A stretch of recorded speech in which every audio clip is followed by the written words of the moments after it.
Today at Flowbox, where we help companies generate, orchestrate, moderate, and distribute user-generated content. How do you measure whether the user-generated content is driving revenue or not? We kind of have a metric we call assisted revenue. If the user or the visitor has been exposed to one or more pieces of UGC and they end up buying, we assisted that order of the product that they have been having a look at. It's a whole bunch of AI recommendations and data that it's like, how do we get in there into having the AI recommend us? Back to building community, building a customer journey that is true to your brand, so that your brand becomes your mode rather than your product, because your product at the end of the day is just a commodity.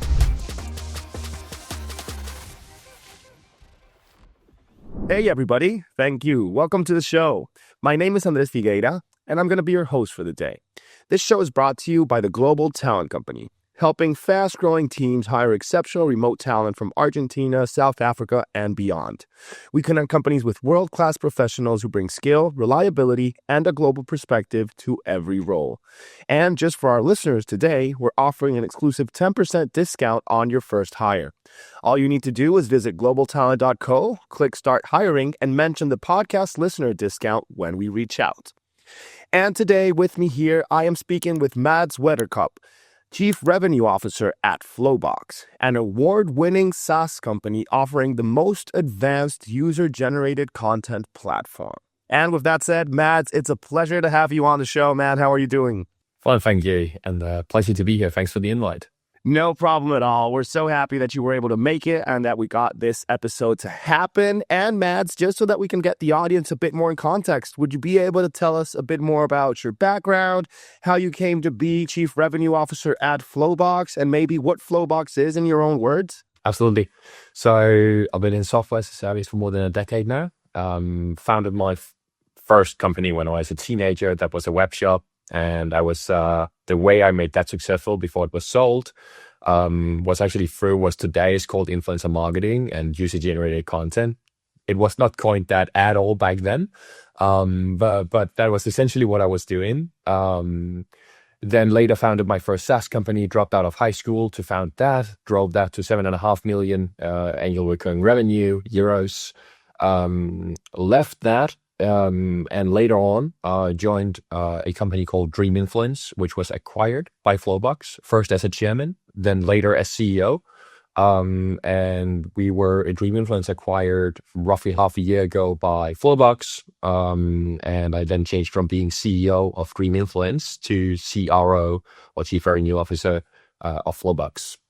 So been at it for quite a while, and come from a commercial background, from marketing, from sales, and always been very commercially driven. And today at Flowbox, where we essentially end-to-end help companies generate, orchestrate, moderate, and distribute user-generated content. So we generate it through influencers for the brands. If they don't have enough brand presence, that it happens organically. If they have a big enough brand that it happens organically, we help them capture all of that content that their fans and ambassadors are posting about them. We capture the usage rights automatically, and then we help them distribute it to their website, to their ads, to their own social media, to their community, on newsletters, and so on, so that at the end of the day, they can earn more money and get a stronger brand. So first of all, I must say your journey is so cool, man. I can't believe you dropped out of high school, founded a company, and you even like so many acquisitions I heard on the way. Yeah. Oh my goodness. Yeah. Matt, just for my knowledge, because I'm just curious, what do you think is the hardest part of having to go through an acquisition? Like, were there any steps that people don't know about that were like kind of intense? I think what is underestimated most when doing acquisitions and mergers is the aftermath of making two cultures coming together and making two companies that operate in each their way, align the way of operating and SOPs, go-to-market strategies, and so on, that all comes together in a unified way. That's always by far the hardest thing. People is the hardest thing in mergers and acquisitions. And Mads, okay, so Flowbox is, as you mentioned then, a platform that helps companies create user-generated content if they don't have it. If they do, then you help them like get it more organized and get it better.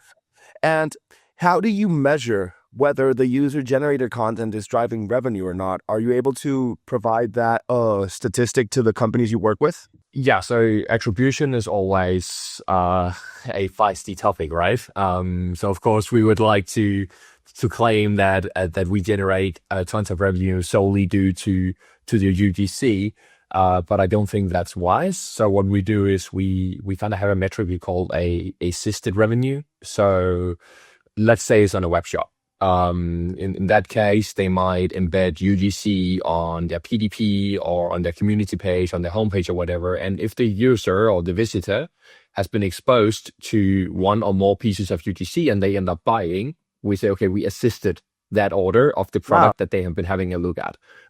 So then we quantify it in that way. But there's multiple ways to go about it, which we also help our clients do. So another way to look at it is, if you look at both our clients' data, but also just what TikTok and Meta is telling us, user-generated content in ads generally perform way better than branded ads. So another way you can benchmark this is saying, okay, so I'm now using this UGC in my ads and my CPM dropped 20%. That's another way of obtaining ROI, right? Now we get more efficient spend of marketing dollars, or we can spend more money now because we are getting further for fewer bucks. So we can spend those additional bucks in someplace else. So that's another way to quantify it. And then there is obviously, at the end of the day, there's less hardcore KPIs, which could be something like earned media value. It could be how many eyeballs have we been getting on this UGC. So we attack it from multiple fronts. But what I always try to educate those of the clients that I speak to do when they look at attribution is actually looking at it blended. So you take all of your efforts and you look at what did we generate from that and what have we changed. And then you say, did our ROAS, as an example, blended ROAS, did that go up or did it go down? Because if we only look at ROAS on an ad basis, then essentially we risk a huge fallacy because that's where we bottom funnel. So if we don't capture the activities across the funnel, we might risk the fallacy of saying, oh, this thing in the top funnel where we have an influencer post about us, we can't see any direct tie to revenue, so let's cut that. But that's not how consumer behavior works, right? We buy due to the sum of the marketing that is done as a brand. So all of the activities, the sum of that is what leads to a conversion. And that's no matter if we are an e-commerce company, if we are a consumer packaged good company that is on the shelves of the supermarket. At the end of the day, the sum of the marketing we do is what drives the results. So we have to look at it from a more holistic perspective than a single touch point attribution perspective. I totally agree with that, man. And I've noticed that marketing nowadays, it's not just posting an ad on a billboard or online. It's creating this whole world for the company that is doing the advertising, and it's immersing the consumer into, you're exposed to this user-generated content. You saw the billboard, you heard a song or a pun on the radio, and it's like these whole, as you mentioned, it's like the accumulation of these different things that drive for the sale to exactly. And at the end of the day, your product is a commodity. I think Timo out of China is a really good example of products just being a commodity. There will always be a cheaper Chinese copy of your product, and that means the product becomes a commodity. But what is true differentiation is your brand and it's your community around that brand. And that's actually one of the big things we try to teach our customers, that the reason you should be working with UGC is not only a conversion uplift or a better ads performance, it's actually that community is your customers and the people they know. And the ambassadors that you work with, their followers can become your community as a brand, and a community is lasting and organically expanding. So that's a way to keep recurring customers coming into your business rather than having to buy customers over and over again. Okay. Now, I totally agree with how you're painting it, and I love that you're able to explain this to your customers. And that actually leads me to my other question that I have is, do you have a certain type of client that specifically comes to Flowbox, Mads? Or is it just a general, everybody comes and wants user-generated content? Because I know it's a big thing right now to have UGC. We do have a lot of different companies come to us, but we're pretty I would say, narrow in who we want to deal with. So it needs to be a consumer brand, first of all. So we don't do any B2B things. So it needs to be a consumer brand. And ideally, it's also a brand that has an online presence in one way or another. So it's not only wholesale, could be consumer packaged goods that don't even have an online presence and they're just on the shelves. That we don't really work with. So they need some sort of online presence. And if they have a web shop, that's a plus for us. So consumer brands within fashion, cosmetics, healthy lifestyle is a bit of an umbrella for like fitness and nutrition and so on. Of course. And then fast-moving consumer goods and interior, home and interior. That's kind of the categories that we are big in. Okay. And how many customers do you guys have, like per month or something like that? Or do you have these customers that they never leave and you just keep on generating content for them? My question is, how many customers are you working with right now? Or do you have like customers per month? Or is it that or a more long-lasting relationship that's more on the long term?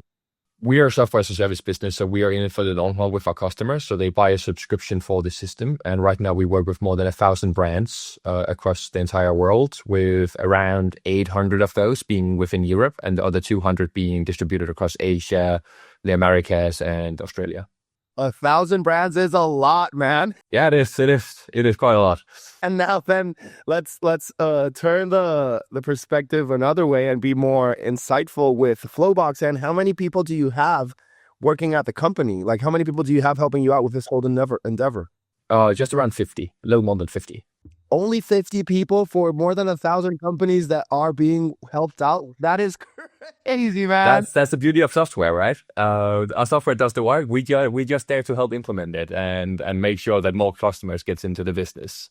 And then roughly little less than half of our staff is engineers. So what we do a lot is we continuously improve our product. So that when you buy it today and you pay a subscription, in 12 months, you'll have an even better product. And that's why you pay a subscription, is to constantly get the newest tech and get the best features, and we solve the most important problems to our clients. So it's very important for us to continuously expand and develop our offering. And that's also why Flowbox acquired Dream Influence. It was to expand the offering and deliver yet another crucial piece to the entire UGC engine.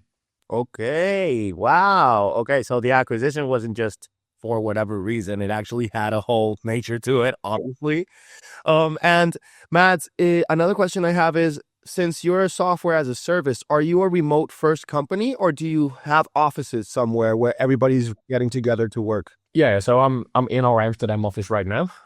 So we have 4 offices: Stockholm, Copenhagen, Amsterdam, and Barcelona. And we are an in-office company, first and foremost. So Mondays are mandatory, and then we have 3 days a week as minimum in the office, so people can flex between being in the office and at home. But generally, everybody loves to be in the office and prefer to come into the office.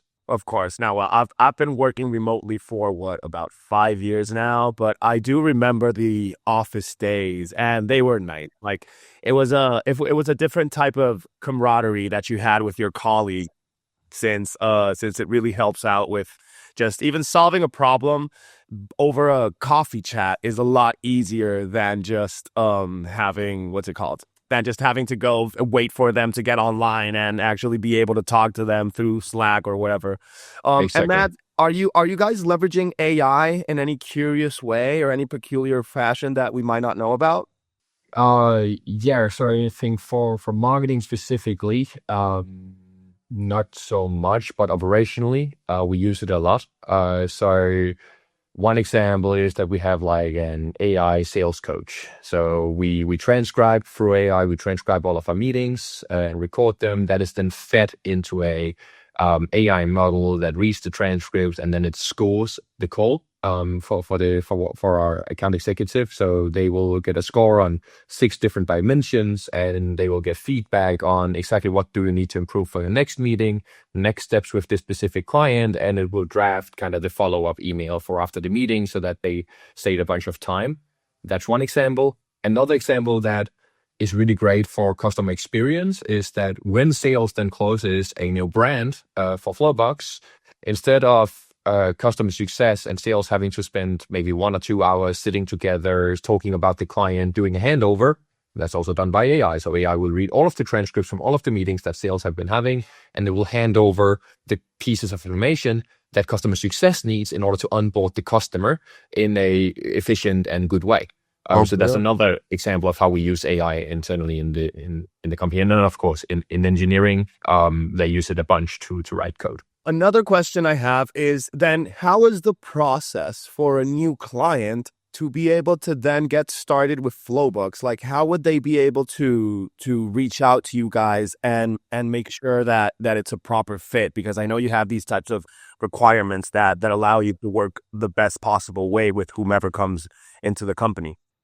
Yeah, so what normally happens is essentially they come to our website, they find us on, I don't know, Reddit, Google, they ask ChatGPT what's the best solution for UGC, and we pop up. They land on our website and they sign up to learn more. And then first marketing will essentially qualify them. They will look a bit at how big is the company, how many employees do they have, what industry are they in. And if marketing deems it, okay, this is something that sales should have a closer look at, somebody from sales will reach out to the brand, and then we will have a discussion on whether we can actually solve their situation, pain, and desired impact. So what we really do on the first meeting is really deep dive into why are we even here? What's the situation of the brand that comes to us? What is the problem they are having? And what is the impact they are looking to obtain by solving that problem? Okay. By when and by who? And when we have that understanding, we can then kind of see if it makes sense to move forward with the conversation. And if it does, we'll go into a whole demoing phase and show them around the product, show them the parts of the product that makes sense for exactly their problem and desired impact. And then we'll, at the end of the day, have to talk about a price and do a contract. Okay. And do you guys, when you work with a customer, do you already have like set guidelines into the best process or workflow you can help them out to do in order to achieve the results? Or do you guys experiment and change strategies with each new customer? Yeah, so each customer is kind of its own thing, right? Nobody has the exact same need. So what our tool is, it's a big toolbox of a bunch of different things that you can use to obtain the value that you're looking for and solve the problems that you're looking to solve. So while it has to stay within the limits of the product, there's like no single use of the product. Everybody uses it slightly different. So one brand might be using our creator management platform and our email marketing integrations and our Facebook ads integrations. And another brand might only be using the fact that they can get, we can scrape all of the content about them, we can obtain the usage rights, and then they put that on their webpage. So it's like very different compared to both which department is actually buying our tool. Is it brand? Is it marketing? Is it web? Is it e-com? It's very different what they are trying to solve. And based on what they're trying to solve, they will use the system slightly differently. Okay, but then the system is, as you mentioned, it's a toolbox where they choose what we can use and what will work best for them. And anytime that you want to add a new tool to the box from the Flowbox side, then how do you approach testing and seeing if a new strategy or a new tool would work? Yeah, so we have an amazing product team that are really good at, first of all, like taking hypotheses from either customer success or sales, and maybe they come up with a hypothesis themselves, and then they will do some customer research, some internal stakeholder research to see what should we prioritize. They will scope how big of a task it is to make an MVP. And then it's essentially like, it's pretty simple. It's like weigh the shortest job first. So what is like the biggest job, the smallest job that creates the most value, then we do that first. And we deliver that, but we always deliver it in a controlled manner. So we will find somewhere between 10 and 50 clients that want early access. We'll have them test it, give us feedback. We'll iterate a bunch of times before we then release it to the entire customer base.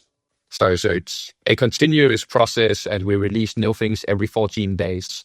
So we run in sprints on 14 days, and every 14 days, something new is released. That can be an improvement to something that already exists, or it can be an entirely new thing in the system. Wow, 14 days is a pretty frequent cadence to have updates to the product. That's amazing. So you're always evolving and expanding. And Mads, you mentioned that right now, then your client wallet is about 1,000 clients that you're working with, and you're looking to expand that. Any comparison that you can draw or learnings that you had from when you began and Flowbox just had 50 and to now 1,000? What has changed? Have you had to automate the product a lot more, streamline it so it's easier to use? What learnings have you had by gaining so many customers? Because 1,000 people, 1,000 clients isn't, it must not be easy. Yeah, so full disclaimer, I was not at the company when we were only at 50, but I can talk in broader terms because I've taken that journey multiple times now from 50 to 1,000. Amazing. And it's kind of the same thing every time. So yeah, it's different. Like when you only have 50 clients, essentially yourself as a founder probably closed all of them. And you know all of them by person, by first name. You maybe even have gone to their offices. So you know them very deeply and you have like a personal relationship to the first 50 clients essentially. Of course. Whereas when you grow, when you get to plus fast, you need way more systems, you need escalation, you need SLAs, you need like, there needs to be a very like streamlined process. So it's like, I kind of call it the revenue factory. So it starts all the way from marketing, the first time somebody sees one of our ads or visits our website or whatever, till the day that they renew their contract or they buy more. There needs to be a silver lining in that entire customer journey. And that you don't have when you close the first 50. It's just like, hey, you want to buy? Great, then come in and we'll make sure that we can deliver something when you are in the door. And obviously that doesn't work when you get to 1,000. And what tends to happen is also you gravitate more towards upper market. So you start with SMBs and smaller clients, and then you'll get to the mid market. And then when you start to capture mid market, you start to get a bit of interest from enterprises, and then you slowly move up market. And when you move up market, it's just like way higher requirements from the customers. You need to be able to complete like InfoSec interviews. You need to be able to showcase SOC 2 compliance, ISO certifications, and so on. So there's like this whole gradual thing where compliance and regulations and so on becomes more crucial to stay up to date on and actually comply with in order to be able to close those types of clients. So it becomes a whole machinery, whereas early days is just like, somebody wants to talk to me. Great. Let me see if I can sell something to them. So it's kind of like going from being a band of pirates to becoming a navy. Okay. I like that analogy because it really feels like the organization that is required to be able to scale properly is what turns you into a navy, because pirates are just going around and shouting out and conquering the world.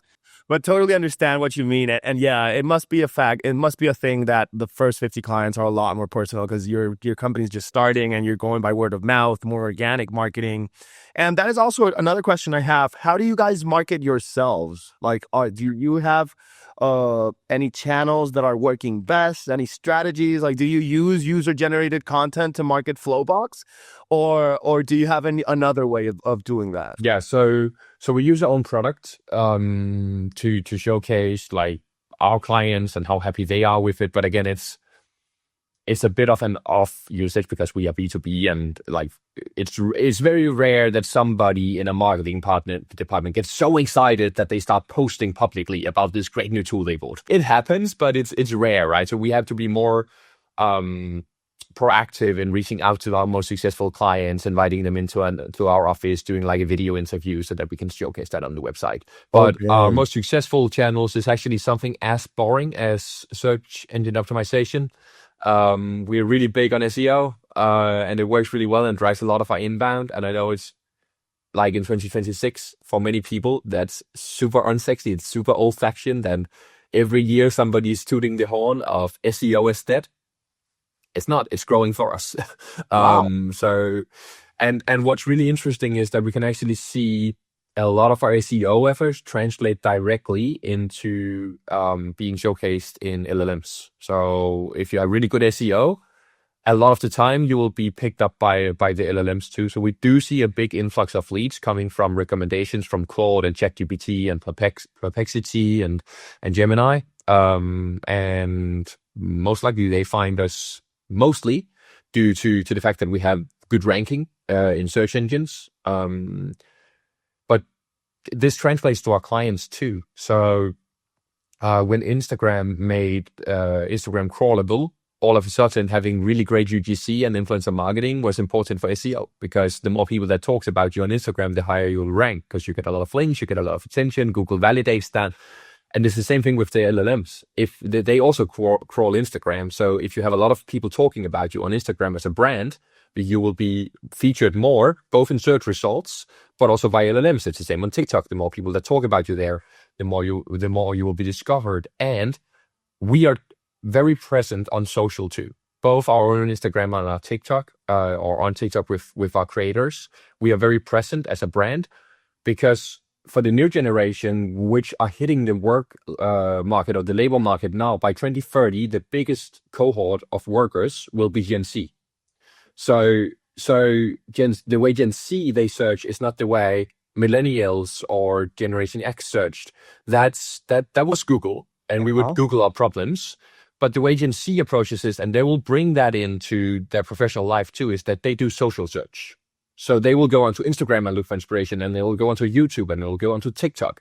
So if you're not present there with a bunch of user-generated, authentic, trustworthy content, you will not be discovered as a brand anymore. So that we also take into consideration in our marketing. That is amazing that you have that so well thought out, because it happened to me with something as simple as I went to a trip to Bariloche in the Patagonia. I'm in Argentina. And I went with this group of people that a Gen Z person was part of the group. And they were the only people that were looking for nice restaurants to go to, because they would search for all of them via TikTok. And it was like, you can really search via TikTok like that? And I felt old. I was like, I'm Googling Google Maps and looking for the best restaurant. But it is so true, man, that they're using that as their what's it called? Their knowledge base. And they're finding them that somebody who went to the restaurant and saying, I just ate here, it's the most amazing thing I ever tried. And they show the picture. And that is worth so much more than 10,000 reviews and 5 stars on Google Maps. That is still worth something. Exactly. But it's different. Yeah, it's different, man. But it's very different. And it's the authenticity and trustworthiness of somebody that looks like me, speaks like me, feels like me, is posting a piece of content where you can see they're genuinely excited about the restaurant in this example. But that could also be a new pair of jeans, or a new pair of sneakers, or some new makeup, or the new sofa they bought. Like, it applies to every single product we buy. And especially Gen Z, but essentially everyone, is getting more and more influenced by profiles they follow. And I'm not speaking about like the profiles with 1 million followers or even 100,000 followers. I'm speaking about your friends and family and micro-influencers. So like these small communities of profiles that might have a few thousand followers, where people are actually interacting on the post and there's conversation going on in the comment fields. Like, that's where we are influenced today. And that's where the future consumer will be influenced even more. And that all reflects on AI too, because that's where AI finds its recommendations. It literally mimics the way we like to shop. It just does the research for us. But the way you get highlighted in AI is exactly that. It's true, authentic, trustworthy conversations with positive sentiment about a product on social. Be it Reddit, be it Instagram, be it TikTok. That's the top 3 channels that influences being promoted by an AI. Wow, I love that, man. And I love how you're also positioning yourselves to be also picked up by the AI, because I know you mentioned that some people are saying that SEO is dead, but I disagree with that. It's just evolving into the fact that now the first thing that appears in searches isn't the website that you work so hard to have listed as the first one. It's a whole bunch of AI recommendations and data that it's like, how do we get in there into having the AI recommend us? So it's so cool that you're able to crack that and be able to be showcased within these LLMs, because that's what people like. I look for something in ChatGPT. I am a bit skeptical when it gives me results, but I usually trust it. And it's like, I understand that people must not think twice when ChatGPT recommends. But it's just yet another area where we get exposed. Like we talked about earlier in this conversation, it's like the aggregation of all of the exposure you get. So it's just a new part of the customer journey or the buyer journey that, okay, I saw this post on TikTok, I saw this post on Instagram. Now ChatGPT is also telling me about this brand. And also I visited their web shop and I saw other trustworthy people on the website through ratings and reviews and through UGC by people like myself on the website. and I can see a person that is the same size as me wearing the clothes, not only like a model shot picture of the PDP, and now I trust this is the right buy for me. And it's that journey. It's back to building community, building a customer journey that is true to your brand, so that your brand becomes your mode and your positioning becomes your differentiator rather than your product. Because your product at the end of the day, in 9 out of 10 times, unless you are Rolex or something like that, it's just a commodity. It's true. It's true, man. No, it's so nice how you have everything like so well thought out, and you have this logical train of thought of how things should be, because I really agree with what you have mentioned in the way you think about things, man. And Matt, I'm noticing that we're almost at time with the episode. It just flew by. I didn't even notice the 30 minutes already passed.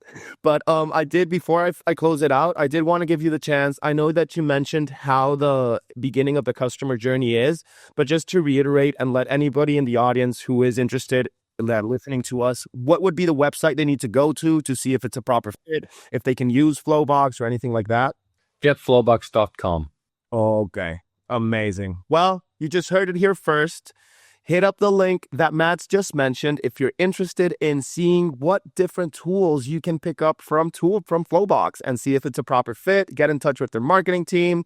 And if it all goes well, you'll probably get a lot of user-generated content out of the relationship that is created. But with that said, Matt, thank you so much, man, for hopping on the show, for coming with your insights, and for teaching us all about what you're doing. And I really wish all the best to you and Flowbox, man, because it really sounds like a hell of a project. You too. Thank you so much. It was a pleasure. No problem at all, man. And with that said, thank you to anybody who is here with us as well, listening. We really appreciate you coming on these shows to learn about the different personalities that we talk to and all the different industries that we're learning about. So have a good one.